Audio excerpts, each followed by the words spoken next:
Thank you so much, Allison, for inviting me. Again, I was here a couple of years ago and really appreciated having an opportunity to talk to the Northern Ireland Social Care Network again. It's always a pleasure to be here in Ireland to talk about these issues.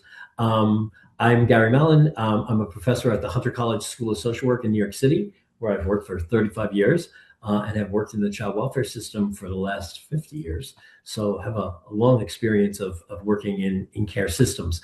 But this morning we're here to talk about how we can best support LGBTQ young people who have involvement in the care and social work agencies here in Northern Ireland. So we'll move along. Good for it. There we go. Great. So just learning objectives is, looks kind of formal, but basically, an overview of the things that we want to look at and talk about, issues around stigma and trauma and identity and affirming and inclusive practice. And just looking at outcomes that improve systemic interventions is basically the overview of learning objectives that we have. And why does this matter? Well, for the most part, my presentation talks about the overrepresentation of LGBTQ plus young people in the child welfare system and really focusing on the child welfare system. But broadly conceived, we're talking about LGBTQ young people in multiple systems. And some of the issues that arise for those young people, besides being in the foster care system, are issues of family rejection. And in my own experience, when I ran group care facilities in New York, the majority of the young people in my program were young people who literally were thrown out of their families because they were gay or lesbian or bi or trans. So therefore, young people were experiencing homelessness. One of the things that I saw in one of the studies that I did is that young people were doing what they call couch surfing, living on different people's sofas and also living in things like abandoned tractor trailers because they were homeless. And some of the care systems really weren't designed to care for LGBTQ plus young people. So they found other ways of housing themselves. Mental health concerns, of course, not necessarily because they're gay, lesbian, bi, or trans, but because of the kind of stress and trauma that they've experienced. And then issues around placement instability. If young people are finding that they're not welcome in the placement or that they, are really rejected from a placement, they go from placement to placement. And we know anytime that there's impermanence, young people suffer, from the consequences of being in impermanent placements. Some of the key terms that you'll hear me talking about: sexual orientation, which includes gay, lesbian, bi, questioning, gender identity, which really and gender expression more or less focuses on transgender young people who have a gender identity that they were assigned at birth that might not match the gender identity that they currently live in. So you'll hear me use terms like transgender and non-binary, which is, basically young people who don't identify as male or female or gay or lesbian or bi, but really identify as a person. And a lot of young people are identifying that way. And then coming out, which is really a phenomenon of LGBTQ plus identity, is, the idea of whether or not one discloses their orientation to the larger community or not. And many of those issues are related to safety.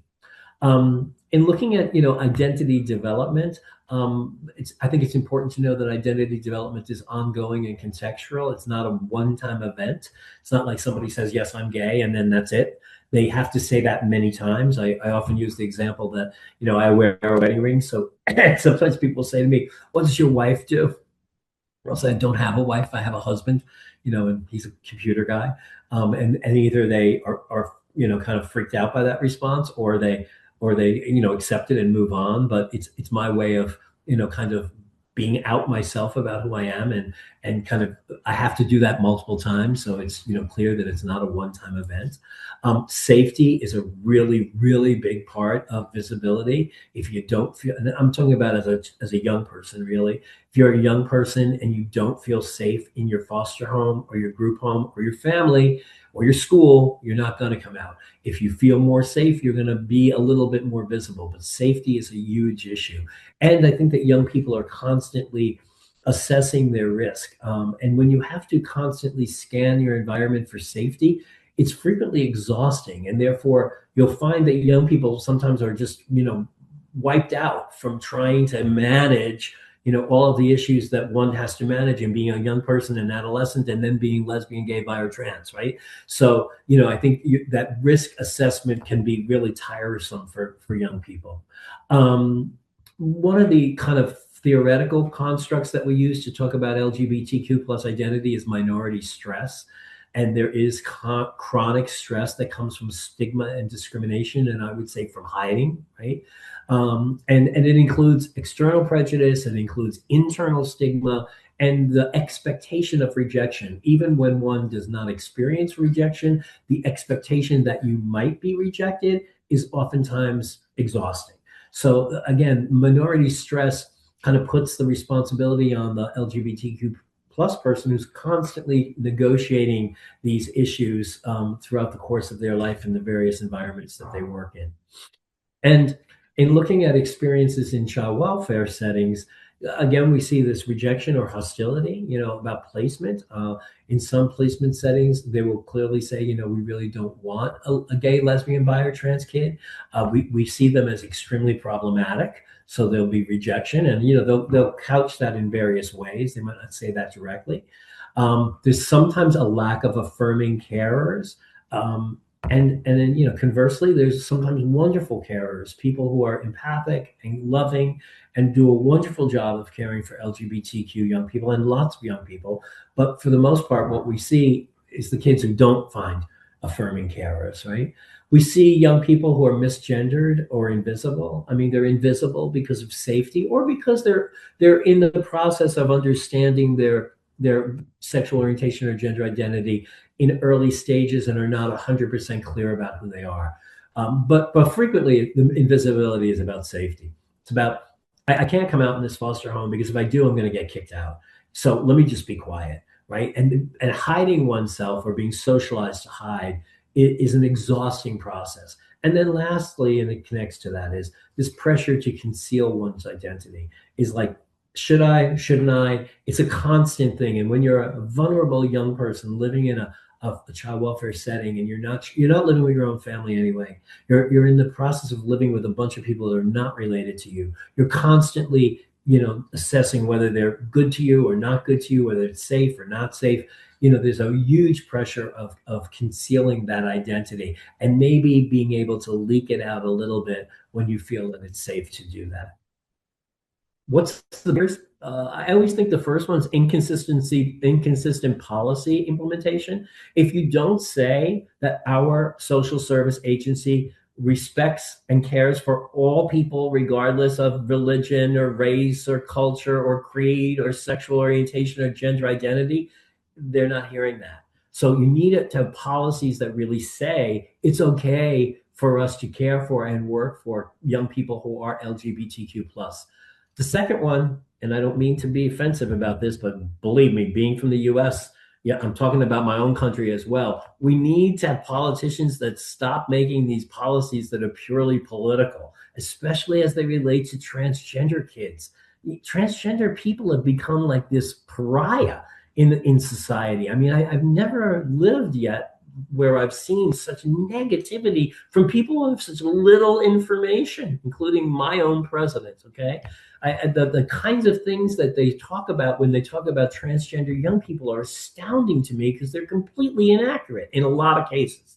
And I know that from the UK, this whole CAS report came out about, use of puberty blockers. And, yes, there are many concerns about using puberty blockers, but eliminating them completely or prosecuting the families that have agreed that their child needs this, in my opinion, and it is my opinion, is ridiculous. It's ridiculous that we do that to young people. So we need to be more thoughtful, and we need to have people who are professionals making these decisions, not politicians. Lack of training amongst professionals, and I put a little star next to that because I come here twice a year, and I'm very happy to come to your agency for free. I'm not charging you, and do a training on working with LGBTQ children, youth, and families. If you email me and we schedule it, I'm delighted to come and do that, okay? And I mean that. So at the end of the presentation is my email. If you think, wow, I'd like to make use of that, next time I'm here is in October. we'll schedule something. I'd be delighted to come and do something on that. I think that we need more people to talk about these issues for social workers, okay? Not as an activist, but as a social worker talking to social workers. We need competent supervisory practices. We need to kind of get rid of some of that heteronormative assumption. And all I mean by that is don't assume every single young person you work with is heterosexual. The majority of them are, but some of them aren't. And kind of dealing with that the disclosure issue again, which seems to be a big theme, right? What helps? Ensuring safety, affirmation from carers, staff, and families, consistency in practice, and sometimes advocacy. Sometimes you need to be an advocate for that young person who you're watching and you're seeing somebody in a school or in a community service that is not treating that child the way they should be. We need to be able to speak up competently in an advocacy approach. How do you create what we call LGBTQ plus affirming environments?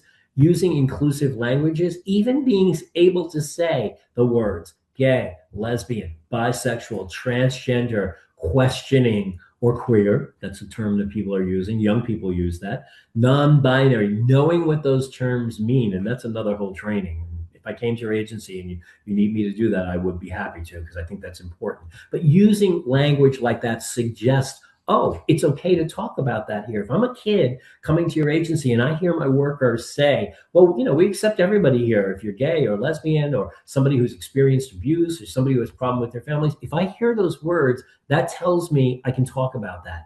Displaying visible signs of support. At the end, I have this little kind of safe zone sticker. Something as simple as that lets a young person know, oh, maybe this is a safe place for me. Respecting the kid's name and pronouns. We'll talk a little bit more about that later. Challenging discriminating behavior. If you have colleagues I remember I used to have colleagues that say, oh, that kid is, say, what does that mean? Well, obviously it's a kind of slur about that kid is gay. But I mean, that kind of thing from professional staff, and I'm not talking about non-professional staff. I mean, just people in general will say negative things. Challenging some of that is important. It's uncomfortable, but important. Right? Having good communication skills. Don't assume, I'll meet kids on the street and I'll see them dressed in a certain way. And I might assume, even as a gay person, they're gay, and they're not. Okay. I can't assume, the only way if someone is lesbian, gay, bi, or trans is if they tell you they are, right? And given that, the worst thing you can do is to say directly, are you gay? Are you lesbian? Because lots of kids are struggling, right? They're still not at a point where they're comfortable with that. So asking that question so directly might not be the best approach to it. So, having the words is important. Saying the words is important. Using it as a direct question is probably not something I would urge you to do. Using open-ended questions. For instance, instead of saying to a boy, oh, you must have a girlfriend, right? You're a really handsome kid. You must have a girlfriend. Say something like, do you have anybody in your life that's special? Do you have a partner? Is there somebody that you really fancy? I know you'll say that word here. We don't use that in America, but it's a great word. Is there somebody that you fancy at school? That's an open-ended question. Somebody, someone, not necessarily gender-bound. Validate their experience, listen to them. I remember when I ran a group home for gay kids and I asked them why it was comfortable being there. They said, because people listen to us. And they listen to us respectfully. If I'm talking about my boyfriend, they listen to me as respectfully as they would listen to a straight kid talking about his girlfriend. That's important. Avoid pathologizing identity. Being a gay, lesbian, bi, or trans person is not a pathological condition. It is what some people are, right? It's like being left-handed. Some people are left-handed, some people are right-handed. Do we know exactly why that is? No. But if you try to make a left-handed person become a right-handed person, it's very difficult. So just kind of avoid the pathologizing of behavior and identity. We tend to say, oh, we're strength-based, and we don't do that. But in reality, a lot of times we default to pathology. So trying to avoid that is important. Okay. Working with families. This is so important. If we don't work with the family, we're really missing out, right? Letting the family express their concern. At least letting them say, look, I'm really uncomfortable with this. I'm not sure. My religion tells me this is wrong. Let them express themselves to you. And then educate them about sexual orientation, gender identity. Talk about their fears and their misconceptions. Try to correct some of the myths and stereotypes. I mean, I even when I came out, I remember people saying, are you going to dress like a woman now? No. or they'll ask you, like, which is the ear that you pierce when you're gay, the right one or the left one? And it's like, if you're gay, both your ears are gay. It doesn't matter which one you pierce. But people still default to that, like silly myths and stereotypes, right?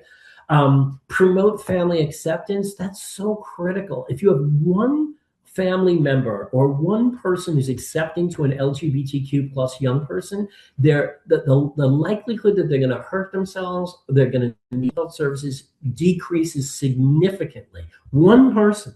So in a family situation, if you have one person who can step up and say, hey, we love you no matter who you are. We're going to be there for you no matter who you identify as. We may have questions, but you know what? We're always going to be here. That's so important. It's critical.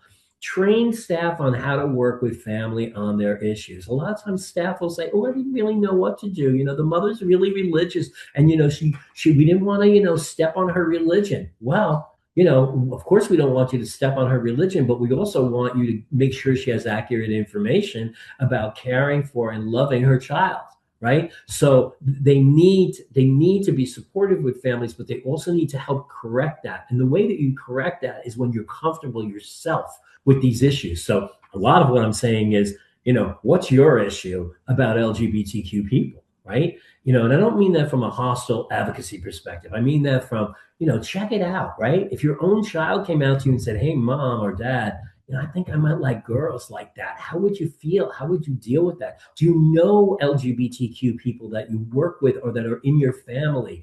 How comfortable are you with the issues, or does it still make you feel like, oh, I don't know about this, right? So, you got to check out your own stuff if you're able to work more effectively with families and kids. Mental health services. Not all gay kids need mental health services, but some of them do because of the minority stress, not because they're gay, right? Because of the trauma that they've experienced. When I ran a group home, the majority of my young people, they were thrown out of their family once somebody found out they were gay. That's pretty traumatic when you're 15 years old, that your father says, get out of my house. You're not my son anymore. And I heard that story over and over again, right? So the trauma and the stress is what causes them to need mental health support, not because they're gay. Affirming therapeutic interventions are important, right? Avoiding conversion and reparative approaches. And even in the US, this is so ridiculous. Recently, the Supreme Court affirmed that you could continue to do that. I don't know why we would allow somebody to continue to do that. They don't work, number one. And number two, they're harmful to young people. Look at therapeutic approaches that support trans youth if you can't use puberty blockers. And I know you've had a lot of conversation with that here. I've been following it. I understand that you might be at a point where you can't get a young person puberty blockers now, but there are many other things you can do to support that young person. Talk about the social transition. If they do a name change or a pronoun change or the way they dress or what's going on inside, and saying to a young person, look, that's not an option for you right now until you're 18. But let's talk about how you're feeling, creating a safe space for them to have that conversation, not just saying, oh, well, we're not allowed to talk about that anymore. School communities are huge places, right? Kids are in school. So, being a gay, lesbian, bi, or trans kid in a school can be dangerous. It can also be really difficult for that young person. It can also be challenging for faculty who work there that don't know what to do. Right? And do you know that there are community resources? And even here in Northern Ireland, there are community resources. They're not like that resource center in Dunfanaghy that said we don't have any gay people. There are resources here in Belfast that some know better than I do. And if you want to know them and you don't, I'm happy to identify them for you if you send me an email afterwards. But they're there. And connecting young people to those resources is really important. Policy and advocacy, again, having inclusive policies, keeping those politicians away from making laws that discriminate, especially about trans youth. And I always say if they started with trans youth, eventually they're going to go to lesbian and gay youth. And they do. It's a political thing. It has nothing to do with what is good practice for young people. It's politics. It's about satisfying conservative constituents. That's what it's about. It's not about good practice. It's not about caring for young people. But yet, this is what is happening, not just here, all around the world. Advocating for systemic change, saying we need to look at making our agency more affirming, ensuring accountability. If you have policies that say this is what we do, and then you have staff that continue to violate those policies, how do you address those issues? Here's some takeaways. Affirmation saves lives. saying to a young person, you're okay the way you are. You know, you'll be loved no matter who you are is really important. Relationships matter. If that young, I'll tell you, I've worked in this field for 50 years now. I still get emails and texts from kids all the time saying, I remember that day when you told me this. And I think, I don't even remember that day. I'm glad I was good that day. But, you know, relationships matter. Systems have to adapt. And you know, there have always been and will always be LGBTQ young people, whether we're good at working with them or not. Let's try to be good. Let's try to figure out what our issues are that keep us from being, you know, affirming. A lot of times I'll hear agencies say, oh, we don't want people thinking we're a gay agency. Well, you don't have to be a gay agency. You just have to be an affirming agency, right? Don't you want people to say that that agency takes care of all kinds of kids, even challenging kids, right? And I would venture to say that if you have an agency that's not doing this, it's probably because you just never really thought about how do we become more affirming, or what are the things we do? Or, you know, people will say, oh, it costs too much money. This don't cost you any money. This is just about good practice, right? Meeting clients where they're at, like adapting policies that meet the needs of clients. This last thing I'm doing, and I'm doing pretty good on time, right, is a couple of references. This is a great book. Check it out. You can get it on Amazon.com. It's very good. And I really focused on gender affirming care. This one's about transgender youth. This person, Elijah Neely, passed away sadly. Wrote a beautiful book about, you know, working with trans kids. Again, they're all about Amazon.com. This is a beautiful book that I wrote myself on transgender young people in the child welfare system. I wrote this during COVID. I sat in a room and wrote a lot. It's a good book. It's on Amazon.com too. And this is a book that I've written 3 times with my colleague now, James Shelton, who is a transgender person. And it's all written by social workers, and it has many different chapters about various things. So those are resources that might exist. It's plenty of other stuff. Okay. This is my name and where I work, and that's my email address there. It's the best place to find me. And I mentioned that Safe Zone sticker. That's what I mean. It's just a little sticker. You could even cut this out from the PowerPoint and stick it on your door of your office, or put it on your bulletin board, or put it on your calendar, or something where a young person sees this and they say, oh, wow. Like I never thought that I could talk about this, but this is a visible symbol that says I can talk about this with my colleagues. So please email me if you think there's something that you heard me talk about that would be useful for you in your own practice. If you'd like me in October to come to your agency and do training for free, okay? Tell your administrators that, because that's always the first thing they say. Well, we don't have any money to pay that guy. You don't have to pay me. I'm coming for free. My dean pays for me to come here. You know, feel free to reach out. And thank you again for inviting me. And I hope we'll have some questions afterwards. And I'll turn it over at this point to my colleague, Allison, who's going to talk to you. Thank you. Hi there, just going to get my presentation up and running.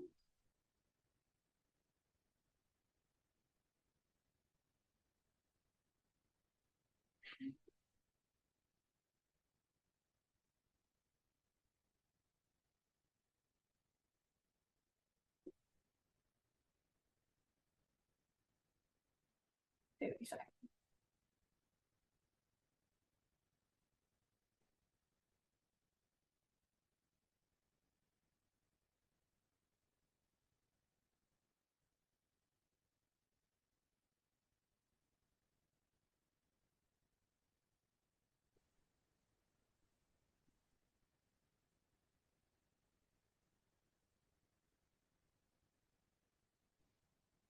Set up now, Lauren.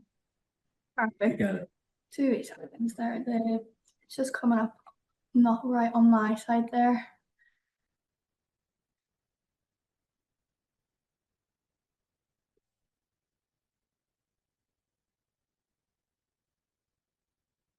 Thingies are just. We all love technology. I know. After practicing as well. No.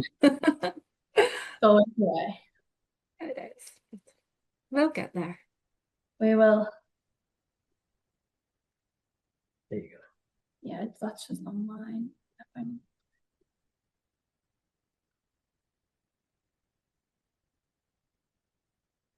2 seconds.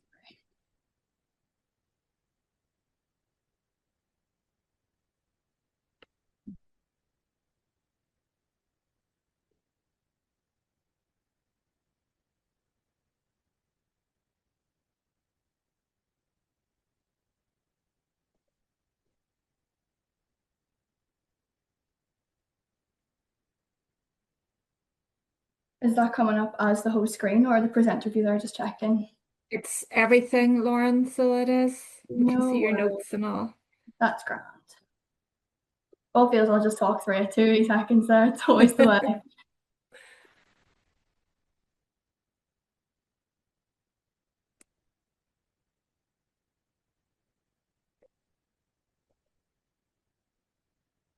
Yeah, we can see your full slide now. That's grand. I'll just talk through. So I'm Lauren Armstrong and I am a PhD candidate under Danielle Mackle. Danielle Mackle conducted some research in 2021 on supporting LGBTQ plus people in Northern Ireland. So this looks at the LGBTQ plus older people in health and social care specifically. So Northern Ireland presents quite a distinct legacy. It's very different compared to different places in the UK and in Ireland. We have a very different socio-historical context, unlike any other part of the UK, and it's one the practitioner should understand when engaging with older LGBTQ plus people. It was criminalised until 1982 in Northern Ireland, and this was 13 years after England and Wales when it got decriminalised. So there's a big difference here, and that kind of presents certain barriers for our population. It was also pathologised as a mental illness until 1973. So again, this isn't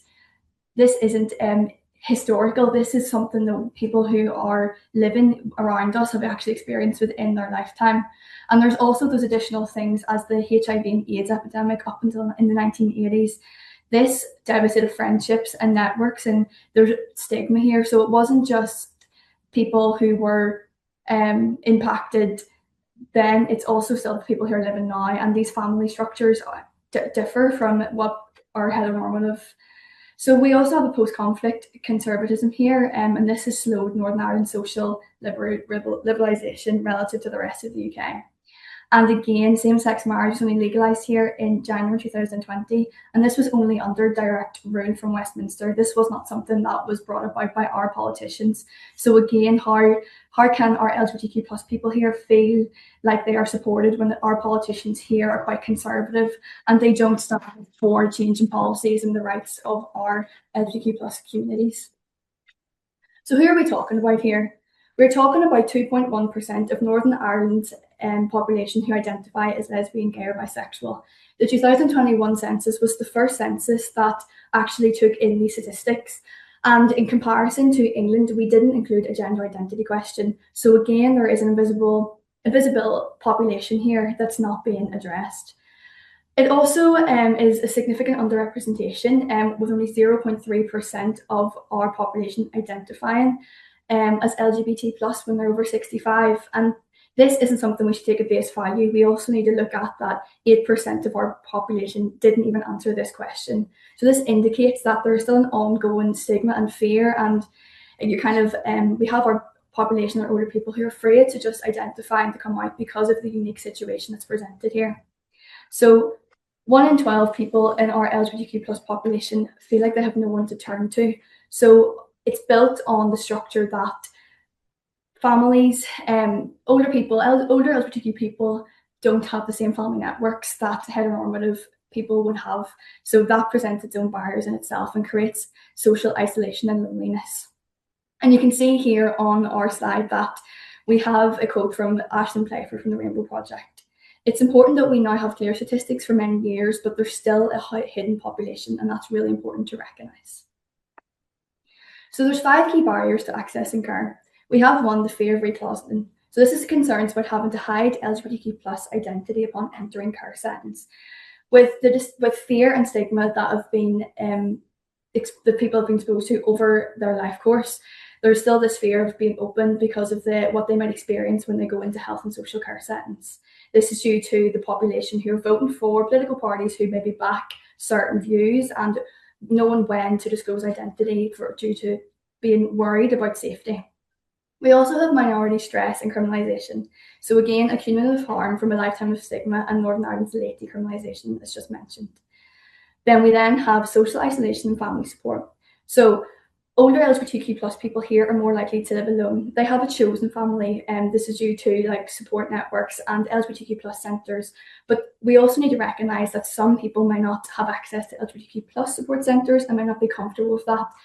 exposure. So they might have this fear, and in turn they are lonely and they don't have the family to support them. So we also have number 4, which is the lack of LGBTQ plus specific services. Due to lack of funding, there is no dedicated provision for older LGBTQ plus people in Northern Ireland, and this was found in Danielle Mackle study in 2021. Heteronormativity in services is also a barrier to accessing care due to care systems being built on the assumptions of heterosexual family structures. So again, this reinforced nature of our heterosexual family structures here and how our care systems are built upon the expectation that people have support networks when necessarily they might not. So kind of like delving in a little bit deeper there. So the fear of recloseting. Many of our older community feel that they have to go back into the closet because they feel very vulnerable, and the fear of discrimination because of their sexual orientation, as quoted by Danielle Mackle in 2021. In home care settings, older LGBTQ plus people report having to remove photos of their partners. So in a space of that they have been comfortable and has been their environment, as they grow older and more vulnerable, care services might have to come into their home setting, which was once a safe space, and then they have to start policing their own space again and making sure that they feel safe. There's also in residential settings, staff have refused to acknowledge same-sex relationships and have asked people who live there to take away their partners' photos and things that may be displayed on the wall. So again, it's creating quite a hostile environment and a space where maybe our older LGBTQ plus people do not feel safe. So barrier 2, the legacy of criminalisation. In Northern Ireland, homosexuality was criminal until 1982, which, as I mentioned, was much later than the rest of the UK. So this has a built-up psychological damage of criminalisation that remains largely unaddressed in statutory services. And as mentioned, the HIV and AIDS epidemic devastated older men's friendship networks, creating a sense of premature ageing, as seen here by Phillips and Knocker. So older gay men face unequal treatment by hospitals during the AIDS crisis, and this still is an issue to this day. There are still those gaps in knowledge and the gaps in practice that these older gay men specifically face and have the fear of discrimination when entering such environments. So Mackle 2021 explicitly calls for dedicated mental health services for men affected by both the criminalisation legacy and the HIV/AIDS. This provision does not yet exist in Northern Ireland, and this is due to lack of funding. So a quote here by a male in Mackle's study: "In 1981, I was 22. There is no way I would have been able to come out in the eyes of the law. I was a criminal." That weighs heavily on the minds of the older LGBTQ plus population, especially gay men. And this quote is from 2017. So that kind of reinforces that point that the fear and discrimination is still very apparent within this specific population. So the practice implication here: practitioners should incorporate sensitive life history exploration as part of holistic assessment attuned to trauma embedded in Northern Ireland's specific history. Barrier 3, social isolation and lack of family support. So older LGBTQ plus people are more likely to live alone than their heterosexual peers. So this kind of is an epidemic of loneliness, and it's a really important issue that needs to be addressed. So many never married or had children due to historic legislation restrictions, and this is still the case even up to 2020 with same-sex marriage. So everyone might not have equal access to get married, and with civil partnerships coming in 2004 as well, there may still feel quite that their friends and family networks don't support their identity, and they may still conceal that. So estrangement from families of origin remains common amongst today's older cohorts, and support from friends, not family, predicts better mental health outcomes, as studies have shown. So this is something that really needs to be recognised when dealing with older LGBTQ plus people. So this aspect of chosen family, where partners and friends community may be their primary or only support networks, and social work assessments must formally recognise this and include this in chosen family care planning. So key findings for Northern Ireland. There is a pervasive fear of ageing amongst the LGBTQ plus population in Northern Ireland. The stigma faced earlier in life is encountered again in the heteronormative and the homo, bi, and transphobic care environments. Discrimination in formal care settings can be overt, refusing to acknowledge same-sex relationships, or subtle disallowing of partner photos. And health and social care staff can lack knowledge and understanding of sexual orientation, gender identity, and minority stress. And this minority stress is the cumulative exposure to different types of discrimination that has been faced over the life course. So we can see here as well that, as I've mentioned, there is a loneliness epidemic with a lot of older LGBTQ plus people who are living alone, and this differs to their heterosexual peers, increasing dependence on formal care. And due to lack of government funding, LGBTQ plus sector organisations in Northern Ireland have no services specifically for older people. So there is an evidence gap here, and it's really important that further research is going to be carried out, which was my role is as I'm conducting a scoping review on the issue. And it's these themes that have been coming across, such as the fear of disclosure, lack of knowledge with staff, lack of training, funding and facilities. This kind of shows that there is an evidence gap and that needs to be filled. So what good practice looks like, affirmative practice. So rather than treating everybody the same, when a heteronormative norm is assumed, treating everyone equally, it creates inequality. And this is actually a form of harm, because treating everyone equally kind of creates an invisible identity for the LGBTQ plus adults that we are focusing on. And affirmative practice then would recognise individuals as having a distinct set of requirements, including considerations of their histories and visibility and equality. So rather than asking, assuming someone is married to a woman, you would say, and who is your partner? And what family setup do you have? Or who do you have someone to support you? Things like that, rather than assuming. So we would use a life history approach and be comfortable asking about and listening to life stories, even if you have different views. It's important as your role to listen to people and just don't follow the heteronormative paths and sort of questions.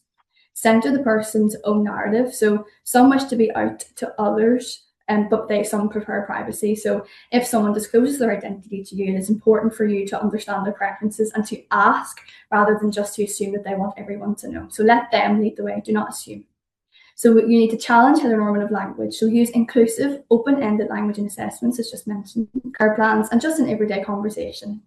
And address unconscious bias. So reflect on your own assumptions. Some of the academic language here examines religious-based bias, especially in Northern Ireland. So staff training and creating inclusive environments. So Mackle in 2021 shows that SOGI awareness training courses must be mandatory for staff in older care provision. So this is looking at sexual orientation, gender and gender expression awareness courses. So most senior care providers are unprepared to meet the needs of LGBTQ plus people due to this lack of training and just lack of knowledge. Holman et al. In 2020 shows that face-to-face LGBTQ plus diversity training significantly improves staff knowledge, attitudes and confidence. This was over a 6-hour training course, and once they had submitted their surveys, they seen that they actually had really enjoyed the training and then were able to put that into practice. So Skills for Care in England 2023. The National LGBTQ plus Affirmative Ageing Care Learning Framework is directly applicable in Northern Ireland. So it's about looking at this and trying to transfer that into our own practice. And as shown here by Westwood, there was an international scoping review of 70 studies across 25 countries on religious-based negative attitudes among healthcare and social work professionals. The findings are directly applicable to NI's faith-influenced care context. So inclusive environments, what can we do? How can we improve our environments where we work? So visual markers have been shown as great ways to promote LGBTQ plus awareness. So rainbow flags, inclusive signage, materials that explicitly welcome LGBTQ plus people. And this just creates a safe environment that maybe can encourage people to be more open about their identity and therefore have their needs met. The intake and assessment of forms. So include sexual orientation, gender awareness as standard when you are producing forms, making the LGBTQ plus people visible to services. Positive spaces, so connecting mainstream services to LGBTQ plus community organisations and having a safe space designation where people can go to and they feel safe to disclose things. And again, we have the Circle Guide that was produced in 2025. So this was co-designed in the UK, and it's a resource looking at directly in care homes and inclusive practice. So it'd be great to look at that and to put that forward into the Northern Ireland context as well. So chosen family assessment and community partnership. Recognise chosen family. It's our roles to recognise that family may look different for different people and to include chosen family in all care planning decisions as well as life arrangements as well. In Northern Ireland, many older LGBTQ plus people have no biological family support as addressed, and policies need to take this into consideration. So use family or spouse, and just to make sure you're asking the correct questions. Inclusive assessment, routinely and respectfully ask about sexual orientation and gender identity in assessment forms. The Northern Ireland statutory bodies have frequently omitted SOGI data collection. Practitioners must advocate for change here. And this was also shown in the collection of the Northern Ireland Census in 2021, still missing out that gender identity question. So there's still hidden identities and hidden populations in Northern Ireland. So also use proactive life history assessments to surface relevant history without assuming. So just ask questions and gently lead. If people want to be open, they will be. And if not, just keep that inclusive approach. So community partnership in Northern Ireland, the Rainbow Project and Here and I are NI's foremost LGBTQ+ charities that have built active referral pathways. The Rainbow Project specifically provides culture LGBTQ+ specific free counselling. There's also regional peer support groups throughout Northern Ireland facilitated by Rainbow Project and Here and I, and they are crucial for combating isolation. So Mackle puts forward that the LGBTQ+ sector must receive government funding to establish dedicated services for older people. So some final thoughts for reflection are on here that you can maybe have a look at, ask yourself these questions, ask these questions in the context of where you work and what this looks like. And thank you so much for listening. So let me just come back there. Yeah. Thank you, Lauren. And I suppose we got through that pretty quickly, so that gives us a little time now for some questions and answers from Gary and Lauren. We don't have any questions on our chat, so really just open the floor to see if anyone has anything to ask both our presenters. But Gary or Lauren, do you want to add anything more to what you've said? No, I just think that it's important that, first of all, thank you for keeping this topic on the burner. I think it's important to kind of keep challenging people to think about this, especially during these times. I think politically around the world, we're seeing, kind of very much more negative approaches to addressing the needs of LGBTQ+ people. And I think it's important that as social service providers, we keep saying, hey, we need to do a good job of caring for people. And particularly during this time, I think the issues of stress and trauma that people, when they hear the news or they hear things, if you're a young person and you're trans, for instance, and you hear a lot of this negativity about being a trans young person, it really wears on you. And I'm always really concerned about, the mental health ramifications of young people, thinking, it's hopeless. I'm not going to have a future. And that's kind of, suggestive of, hurting yourself or terminating your life. And that really concerns me. So I think as social service providers, continuing to kind of look at these issues is really important, and kind of keep talking about it, and to not make it an issue of like religion and, social mores. It's really an issue of good practice, of how do we care for people in need. So, and I think that's an important variable of it as well.